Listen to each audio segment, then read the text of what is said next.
Guys, ang ating pag-uusapan ay ang tungkol sa COVID-6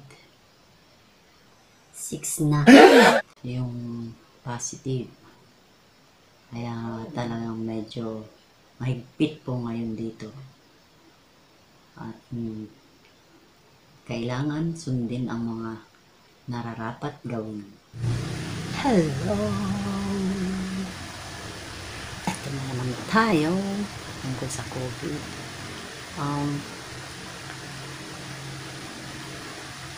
Anim kaya medyo nakakabahala. Pero magandang balita dahil meron ng nakaka-recover. Nasa 5 na yata. Good news, di ba?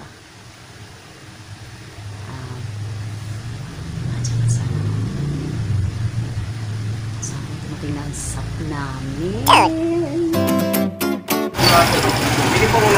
Magandang umaga sa inyo guys. Dito ako ngayon naghintay ng control pass. Ang nagbabantay ngayon ay si Kagawad Jojo at si Kagawad Simon.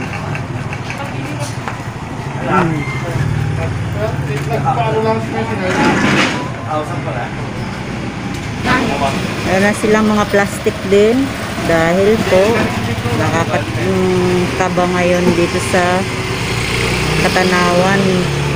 Dati 6 lang ang may positive, pero ngayon 9 na ang positive ngayon. Medyo nakakakaba na rin.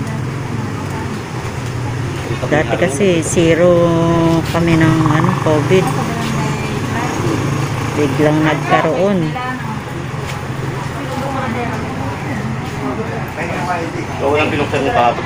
Kapila pa rin kami.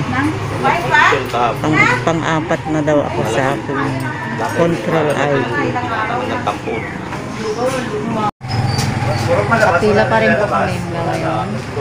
Hi baby. Bebe. Kapila din siya.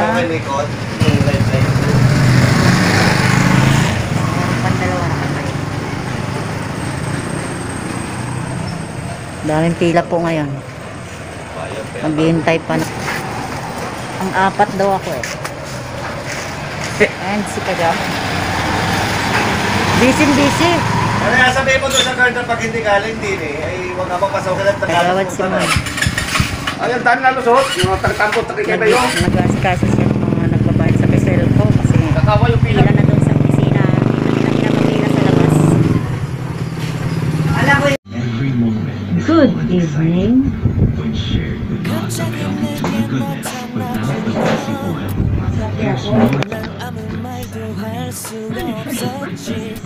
Pag-usapan natin ang COVID ng case Katanawan, Quezon. Sinabanggit ko yan dun sa barangay outpost nun na ang nasabi ko mga 9 na ang may COVID dito po sa Katanawan. Pero ngayon 12 na. Pero may magandang balita dahil meron na daw 6 na naka-recover. Thank you God. Salamat po sa inyong mga prayers, sa ating mga prayers para sa kanila. At sana'y lahat na ay gumaling sa COVID na yan. Pray lang po tayo laban in Jesus name.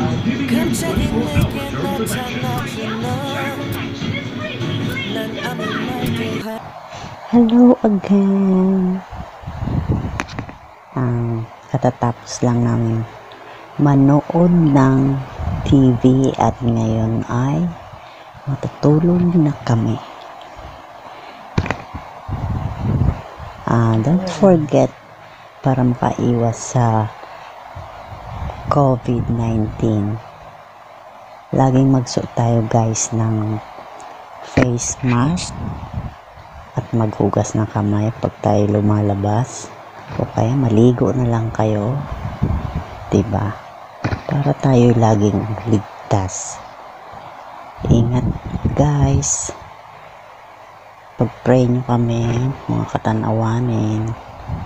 Salamat, good night, bye bye, peace. Hello mga kachika,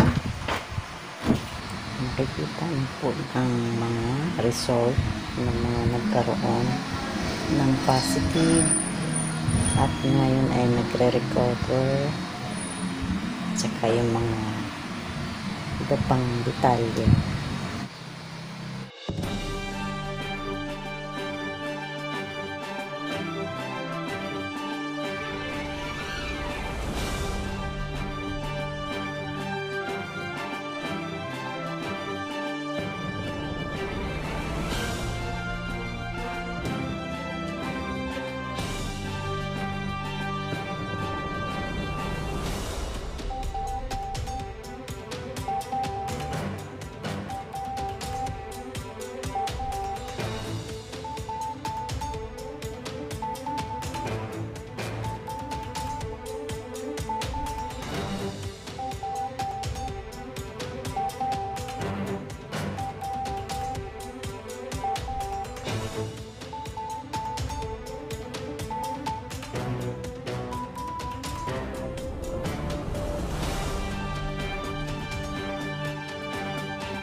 Kain tayo mga kachika.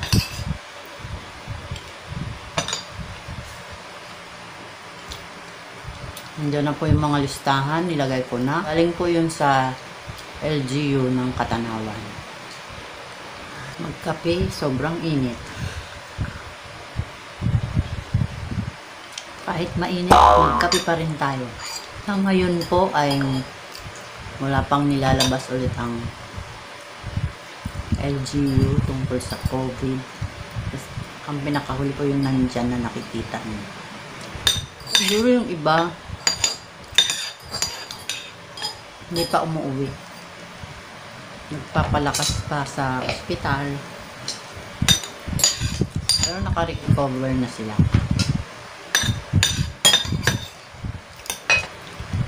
Anim na ang naka-recover.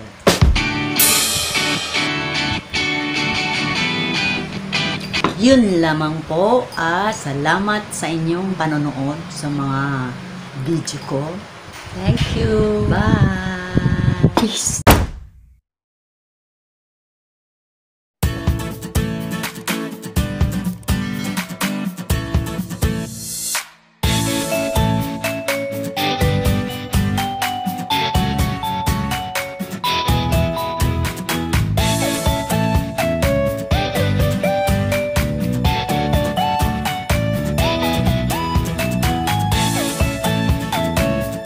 Salamat!